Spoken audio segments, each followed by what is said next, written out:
Okay. Hello, students. Welcome to Brine Kevit's Abacus introductory class.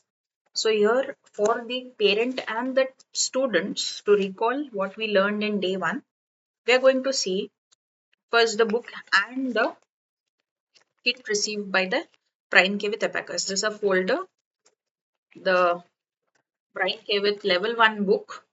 Okay. Here you have to write your name, your grade, that is your standard, and the age which you are in. Okay, there are several pages over here. Some are of your class practice and some pages are related to the homework that your teacher will inform you timely. Then comes the instrument that is called as abacus. These abacus instrument have several bars and some beads. You can see the middle bar over here with some white dots. Okay, these dots deny some places. Okay, they specify the unit place, tens place, and several other that I'm going to share with you soon. Okay, there are some beads at the top that are the upper beads that divides this by bar, and there are certain beads that are at the bottom. They are called as the lower beads. Okay, so we shall begin with the basic of abacus. So when you have this instrument, all student please keep in mind that you don't have to shake it and make some noise of it because the beads are very delicate. They may break and the calculation process may be very much problematic later. The other thing is like it's an instrument that you should handle with much care. Okay, so I hope you would keep this instruction in your mind. Let us move on to the instrument that is abacus. So this instrument tool is called as abacus. The horizontal line in the between with the white dots is called as the bar. Okay. The middle point, there are 5 points total on abacus on the bar. The middle point is called as the unit place. Okay. Whenever the beads are touched to the bar, we count them. Now, when there is no touching beads, anywhere the beads are not touching, so the abacus is with 0 pointer. There is nothing.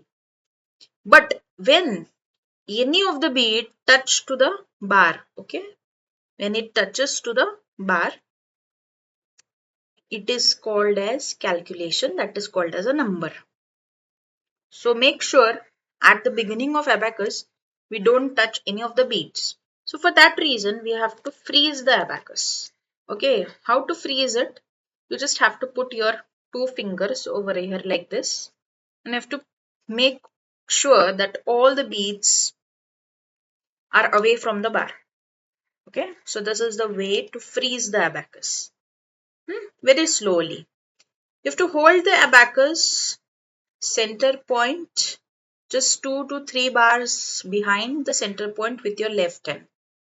While calculating the lower beads, you have to use your thumb. Okay, like this 1, 2, 3, and 4.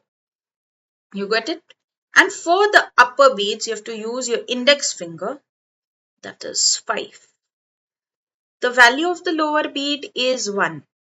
So it's 1, 2. 1 plus 1 is 2, no?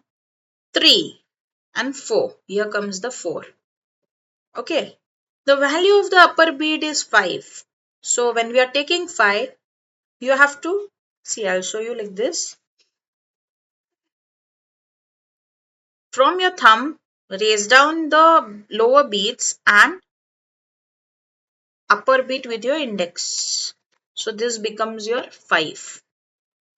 Okay. Then comes 5 plus 1, that is 6. This becomes 7, 8, and 9. Okay. This comes to 9. Did you get it? How is 9? Again, I'll show you. It's 1, 2, 3, 4, 5, 6, 7, 8, and 9. Now, 10. How to show 10 on the abacus? That is tens place 1 and unit place is 0, that is 10. Got it? 11. 11 is 1 1. 12. 13. 14. 15. 16. 17. 18. 19 and 20. Do you understand? This is the basic of abacus when you study it again. 1, 2, 3, 4 and 5, 6, 7, 8, 9, 10. Okay. 11, 12, 13, 14 and 15, 16, 17, 18, 19, 20. This comes your 20. This is how basic fingering exercise is must for learning the basic of abacus. Did you all understand? Till the first week, you just keep on practicing from 1 to 50 likewise and go on doing it again and again. See you in the next class. Bye, students.